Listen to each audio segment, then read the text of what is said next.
be calling you a radical. I was thinking about this all day today. And I think it's important that I get it up. People need to understand before 2011, we had headed in the right direction on the ocean. We had really incredible increasing numbers on the humpbacks and the grays. It was incredible what was happening in the ocean. We had incredible, one of the greatest ecological turnarounds in history in the salmon, Chinook, steelhead, the anchovies, the sardines. The tide pools were just thriving. More sea enemies and urchins than ever before. I mean, it was this incredible historic trend in 2011. So it's important because we don't get dead tide pools. Oh, Kevin Blanche does. We don't get dead whales. Oh, Kevin Blanche does. We don't count all of it, but one thing that does get counted every single day, every single fish, salmon, because it's a commodity. Salmon numbers were record 2008, 10, 11. In 2011, still had salmon go to sea. Oh, they're a trout or a salmon. They go to sea. 1 to 2 years. They started to decline in 2012 radically. They're just down 99%, between 95 and 99. This is important because Chinook salmon continued to increase in numbers dramatically. 2011, 2008, 9, 10, 11, 12, 13, 14, just super record numbers. And we're talking by number, not just by weight. Now remember, the live cam on the Columbia's been down for almost going on 8 years now. Is that even possible? Why? Kevin Lynch, they will crash on Q in 2016. There's your smoking gun in science. They go to sea 5 years. So the bias is no more. This is unarguable, documented science, not this whole coincidence. Scientists are mystified, baffled, stumped, perplexed, beyond. That's not science. In fact, scientists, they're saying they're scientists and ignoring all this. Well, they're not. They're frauds. They're criminals. They should be tried. If you've gone to a university and they're not, know all of them. But so our well work, the Post-Ignorance Project, we started in earnest doing that. Not to mention the mirror starvation event that happened in 2013, 14, 15, the seabirds. In earnest, just wipe out. They're down 99%. Not to mention the seals, the sea lions. We're talking the whole entire ecosystem of the Pacific Ocean is radically collapsed between 90 and 100% in most species, including sea urchins, including sea anemones, including salmon, whales. Now, we don't know how dramatically, but NOAA's numbers has got my number out now. It was our group that started counting in 2014 and 15. We know they were ahead of this, and we know they've declined at least 40% in this acute. So this is not opinion anymore. It has nothing to do with opinion.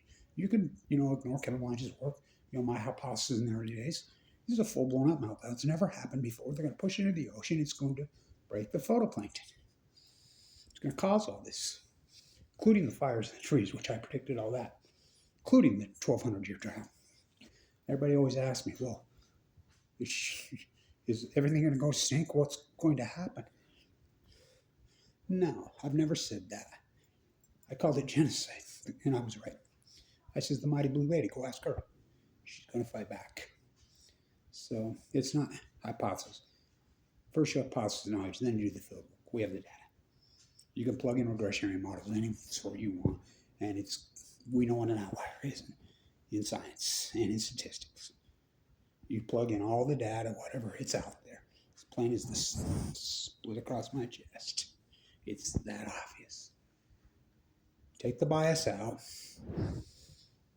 and run your regression, and the outliner is going to show up something crazy, radical happened at the Pacific Ocean in 2011. It's unarguable, undebatable science. So we have to look, what happened? Well, let's see. 3 full core meltdowns that never happened in the history of mankind. Never happened in Chernobyl. Never happened in Mayak. 700-something thousand men entombed in Chernobyl. We did nothing here but push water. To this day, we can't get out of the course. They're in the Pacific Ocean.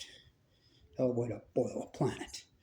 It's going to break the chain, Kevin Lynch. It's going to break the phytoplankton.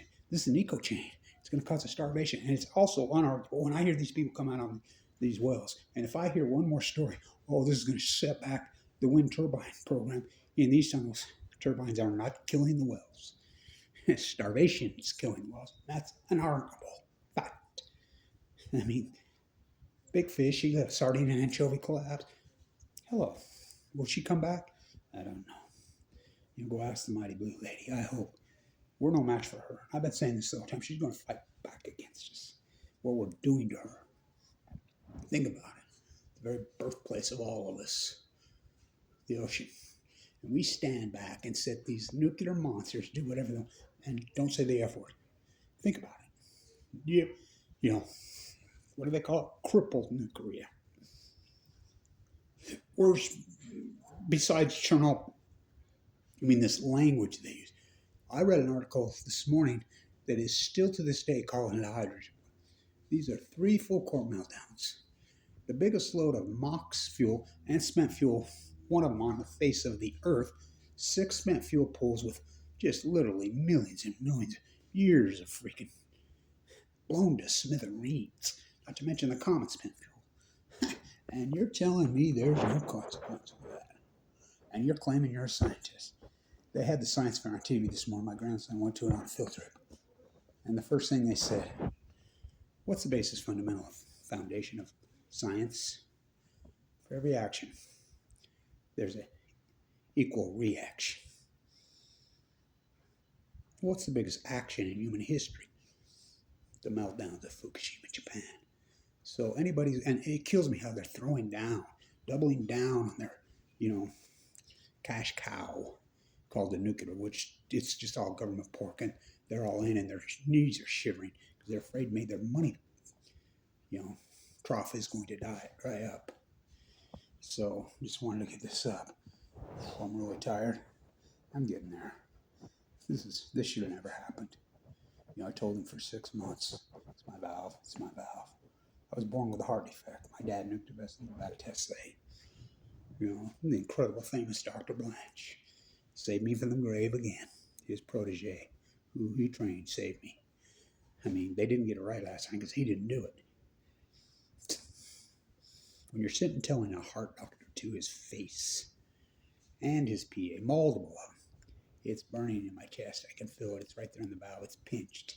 I'm getting numbness in my fingers. It hurts. It's shooting down my left arm. And they ignore that. So my perfectly good artery, perfectly good, that comes out of that aortic valve, my perfectly good artery, I had 2 heart attacks. Think I'm tough enough? I didn't go to the hospital, neither one of them. So the perfectly good artery has been destroyed. They had to cut one out of my leg and bypass it. My electrical system, my perfectly good electrical system in my heart, is gone. I have a pacemaker. When all they had to do was go in, stress test it, get in there and say, yeah, that valve's gone. And so after the surgery, sure shit, it's just exactly what Kevin Blanche said. I must have talked to at least 10 doctors and PAs over multiple times, including my heart doctor who's supposed to be maintaining the heart. Blows me. No, that's not what it is. It's very similar to what's happening to the ocean. We ignore the reality and the obvious. Why? Because it doesn't fit our dogma. So this acute catastrophe, this acute collapse that has happened, it's not opinion anymore. And we can ignore the real science, and this is the real science. The bottom line, 2011 to 2012 to present, the Pacific Ocean is the most acute, radical death cycle collapse in world history. That's unarguable. We have the salmon data. We have the well data. We have the tide pool data.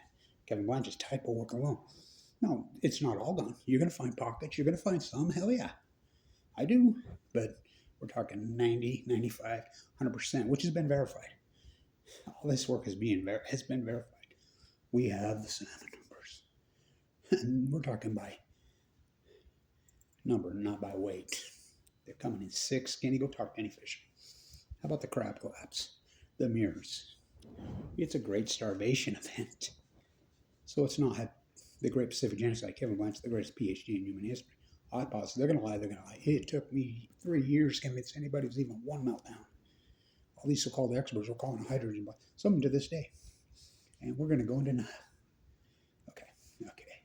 Not me. I don't live in that world. I'll show you reality. I was given 2 months to live in 2011 with AML leukemia.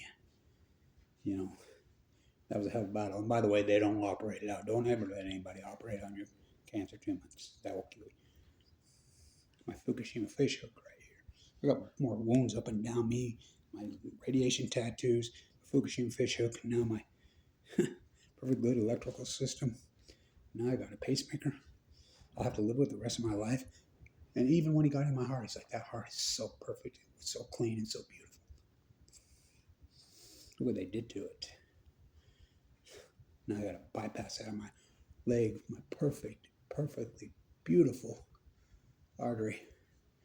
It ripped on Christmas Day and then New Year's Day. Thank you, everybody, support this historic work, but the Great Pacific Genocide is not hypothesis anymore. It's unarguable fact. Get out your models and run regression. You go to denial. And all these scientists that mystify, baffle, stump everything. And of course, you're not getting any traction because the academia is totally captured by the nuclear energy crime syndicate. I mean, it's the giantest, biggest cash cow in the world. We're talking billions and billions and trillions of dollars flooded into it every year via your own taxpayer money. It's called the Department of Energy Subsidies, which is the Department of Nuclear. And then Price-Anderson, the Immunity Act, 1950s, got re-upped for 20 years in 2005. They don't pay back. Of course, they're not going to say nothing, so it's fraud. Deny the science. Not me. Not me. I live just the greatest PhD in human history Kevin Blanchard has done. What did I get for it? You're looking at it. Stand tuned.